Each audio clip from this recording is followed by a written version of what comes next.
Imagine walking into a place where everyone seems fearless, confident and untouchable, and you feel like a shadow. That was me on my first day at LUMS, 6'1", my skin a little darker than most, trying to fit in. Everyone had their group, their jokes, their easy laughter, and me, I was invisible until I saw her. That's when everything changed. I had just started my freshman year, and everything was new, the campus, the classes, the endless faces. I'm a law student, trying to find my footing in a sea of people who seemed to already know exactly who they were. The seniors, they glided across the halls like they owned them. The way they carried themselves, calm, confident, almost untouchable, it was magnetic. And I couldn't look away.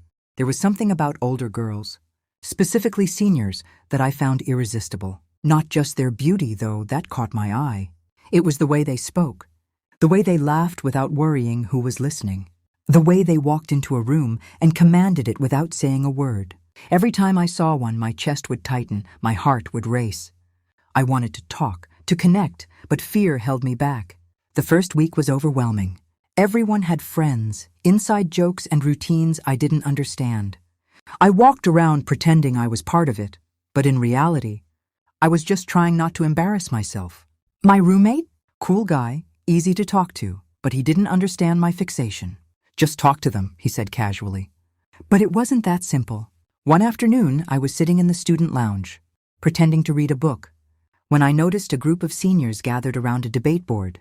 The room buzzed with energy, the kind of energy you feel in your chest and it doesn't let go.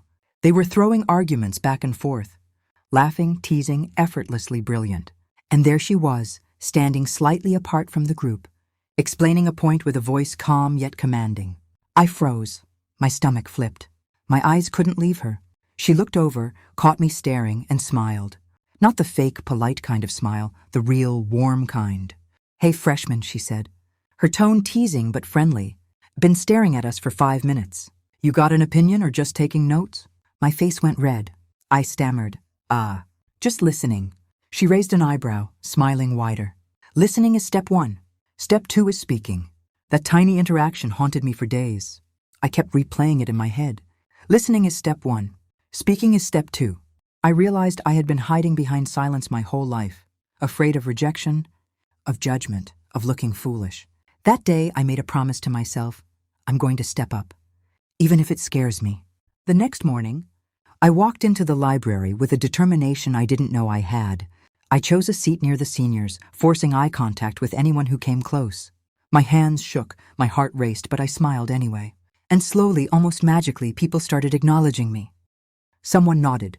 A few smiled. That small validation fueled me. She, Maya, that senior, was everywhere.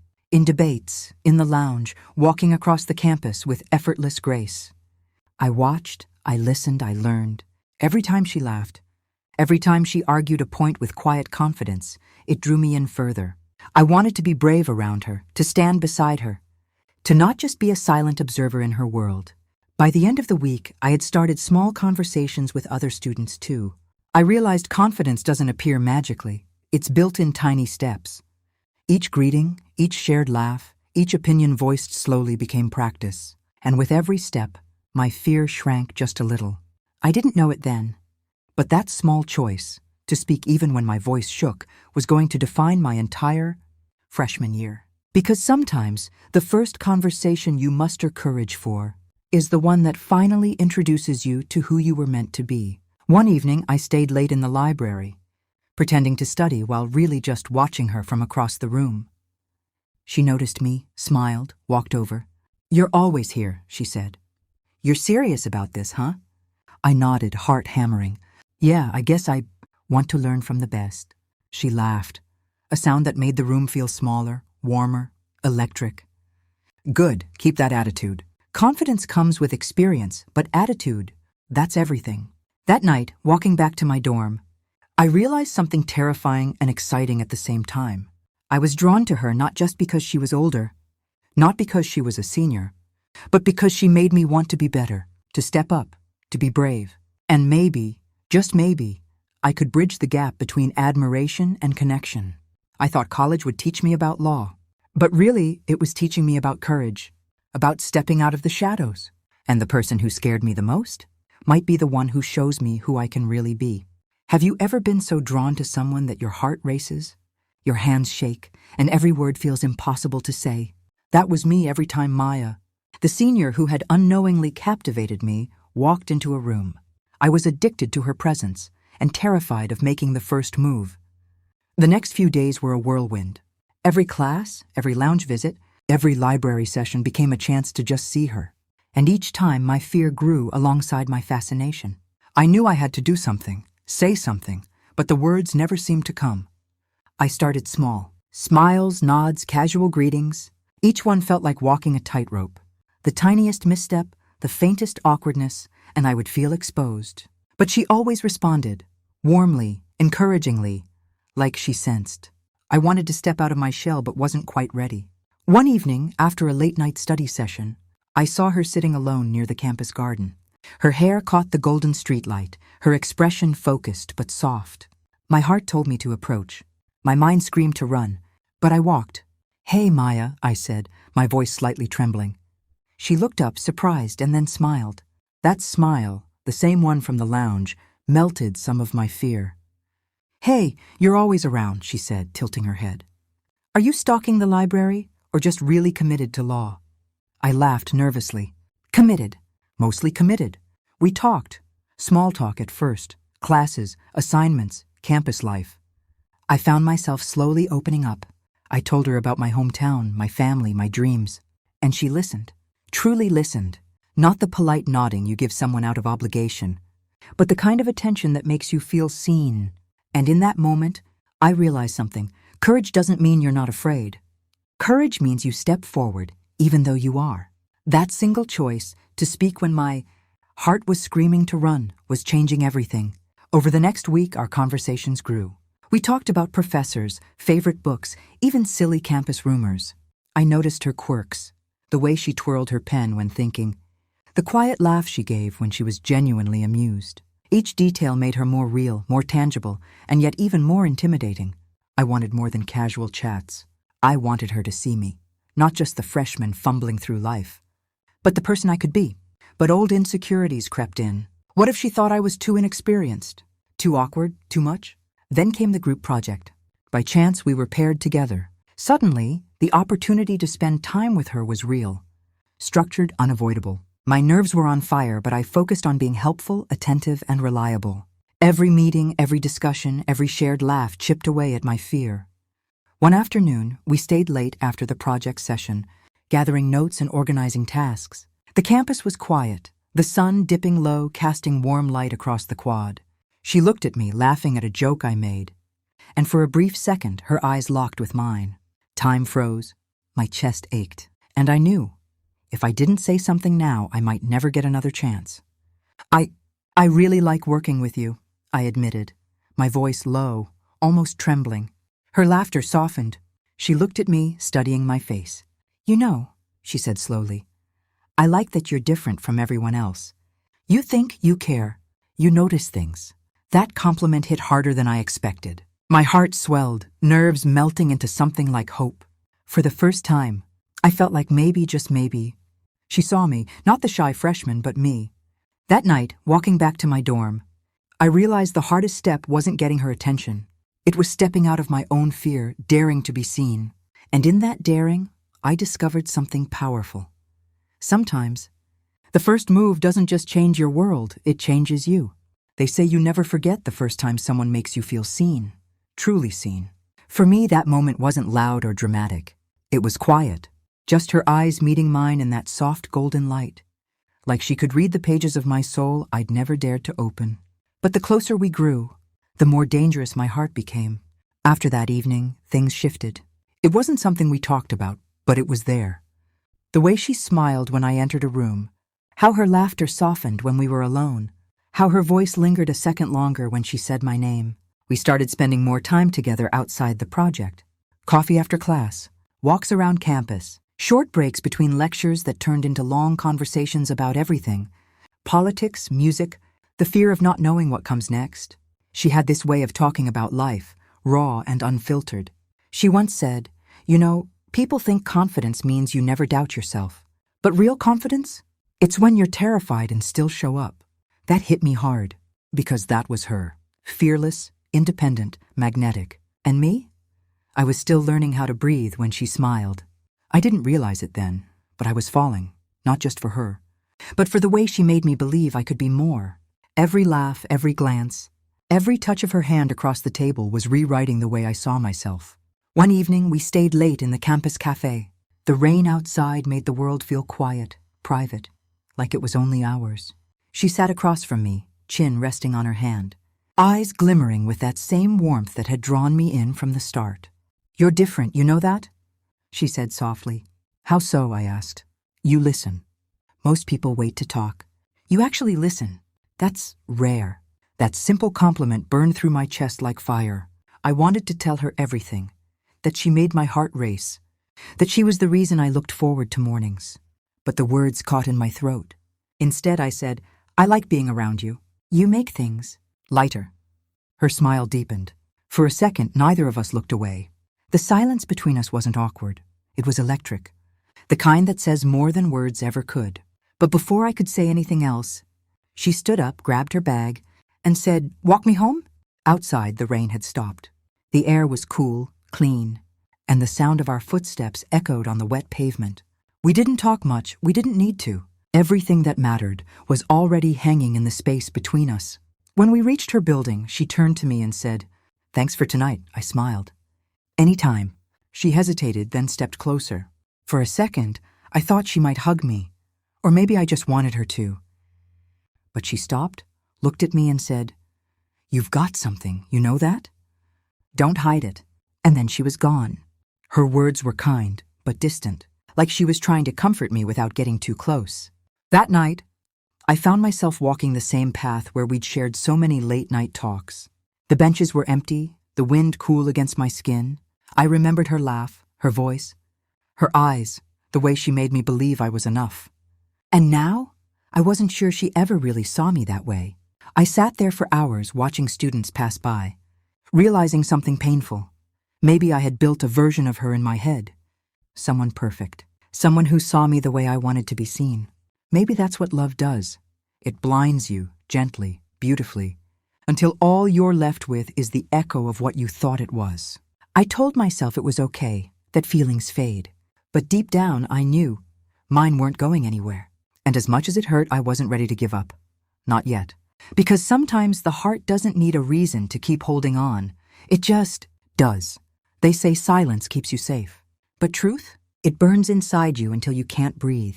Every word I didn't say became a ghost in my chest, whispering her name again and again. And one night I realized I couldn't keep pretending I was fine. Not when every part of me wanted her. Days passed, and I kept waiting for a sign, anything to tell me she cared too. But all I got was silence.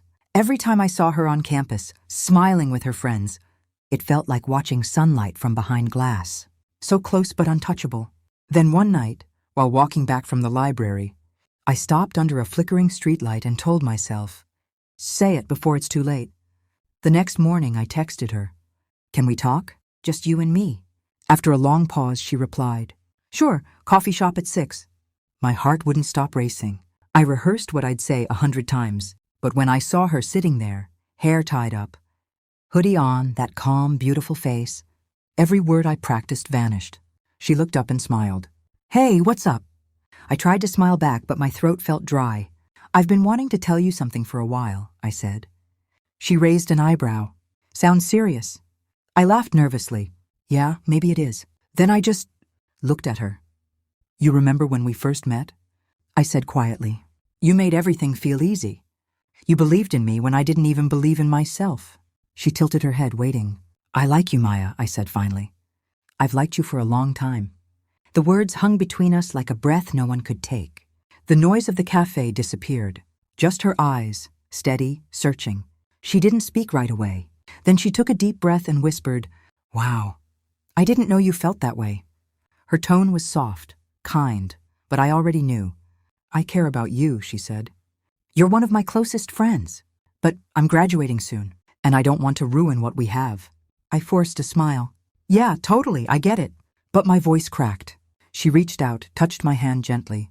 "You're amazing, really. You'll find someone who fits your world. better than I do. I nodded. I wanted to be strong, but my chest felt like it was caving in. And then she smiled, like everything was normal again. Talking about classes, deadlines, random things. While my heart quietly broke beneath the table, I walked out of that cafe into the cold night air. It wasn't raining, but it felt like it should have been. And for the first time in months, I felt empty but free, because I'd finally said it. No more wondering, no more hiding. Maybe that's what love really is. Not about winning someone over, but about being brave enough to speak your truth, even if it hurts. I looked up at the night sky and whispered, "At least she knows now." And somehow, that made it enough. Healing doesn't happen when you forget someone. It happens the moment you stop waiting for them to come back. And that moment hit me on a random Tuesday. No drama, no music, just me, sitting in a campus cafe, realizing I didn't check my phone for her name anymore. That's when I knew something inside me was finally changing. It started small. I began waking up without that heavy feeling on my chest. My mornings weren't haunted by her voice anymore. I'd grab coffee, walk to class, and actually hear the world again. The laughter of people, the sound of footsteps, even the rustle of leaves. Life was still imperfect, but now it felt like mine. I joined a student project that worked with local communities. Law students helping real people. There was something grounding about it. Seeing how many lives were tougher than mine. How much strength existed in people who had every reason to give up. That changed me. It made my heartbreak feel small compared to everything else that truly mattered.